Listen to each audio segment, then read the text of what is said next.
Are there any photos showing Donald Trump with girls of an uncertain age? No, How do you know that? because that information would have been brought to light by multiple administrations and FBI investigators over the course of the last 20 years. One question, and the FBI director couldn't give a clear answer. The FBI searched Jeffrey Epstein's Manhattan residence, correct? I believe that happened in 2018. I think there was 2 locations, sir. It's 2019, and in that residence, the FBI found a safe, correct? I don't have the catalog of evidence in front of me. In that residence, the FBI found a safe, correct? I'll accept your representation. Okay. And in that safe, the FBI found topless and lewd photographs of girls, correct? Again, sir, I'll accept your representation. I don't know. Thank you. It was all over the media at the time. There's a New York Times article that says Jeffrey Epstein is indicted on sex charges as discovery of nude photos is disclosed, dated July 8th, 2019. And the Times reports a trove of lewd photographs of girls was discovered in a safe inside financier Jeffrey Epstein's Manhattan mansion. Author Michael Wolff has conducted numerous interviews of Jeffrey Epstein. I'm going to play for you a video clip of what Michael Wolff said Epstein told him was in the safe and what he showed the author was in this safe. So let's please play that clip now. Elected. And I was sitting talking to Epstein, and he said, "Wait a minute, I got to show you something." And then he went into his safe, and he came out with photographs. They were Polaroids, I think, and he kind of spread them out like playing cards, and it was Trump. I mean, I think there were a dozen of them, and it was Trump with girls of an uncertain age at Epstein's Palm Beach house, where all of the things that he would ultimately be accused of took place. And I remember very vividly 3 of them. There are 2 in which Trump is, the girls, topless girls, are sitting on Trump's lap. And then a 3rd in which he has a stain on the front of his pants. And the girls are kind of pointing at it, sort of bent over, laughing. So Director Patel, I'm going to ask you a very broad and general question. As you know, Donald Trump and Jeffrey Epstein were friends. There are, of course, photos showing Donald Trump together with Epstein, correct?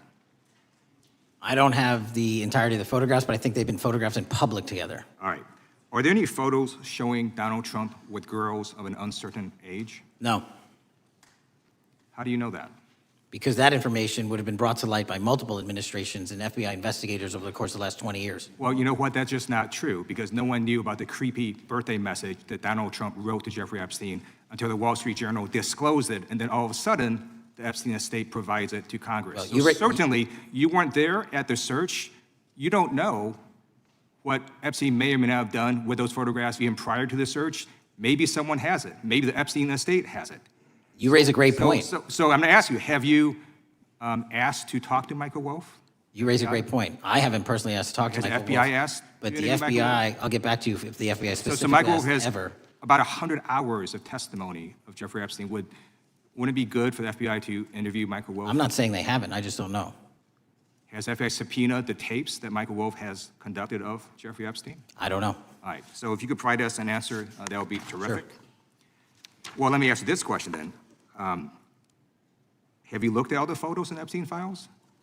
I have looked at all the information that the investigators who investigated this case have provided to run out credible leads. And in the Epstein files, was there that creepy birthday message that Donald Trump had written to Epstein? No, that's what I was trying to tell you. You raise a great point. The estate of Jeffrey Epstein has a voluminous amount of information that they have not released before.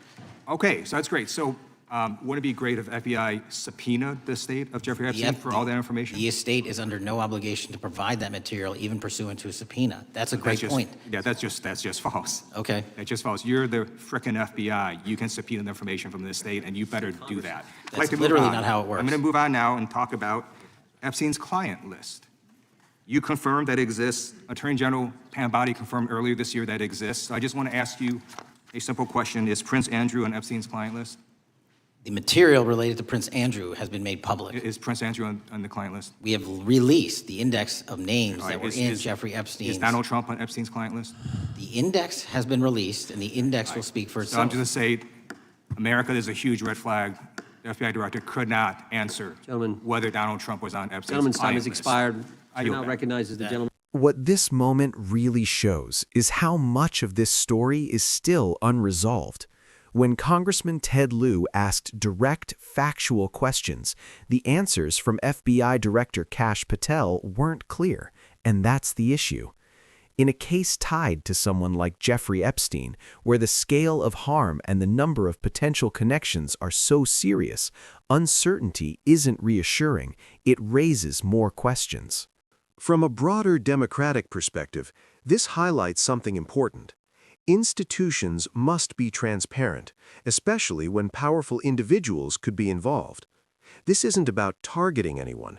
It's about making sure every lead is followed, every piece of evidence is examined, and no gaps are left unexplored. Because accountability isn't selective. It has to apply across the board, or public trust starts to break down. And for you watching, this is why staying informed matters. These hearings shape what gets investigated and what doesn't. If you found this breakdown helpful, make sure you like this video, subscribe to the channel, and stay tuned for more clear, fact-based analysis.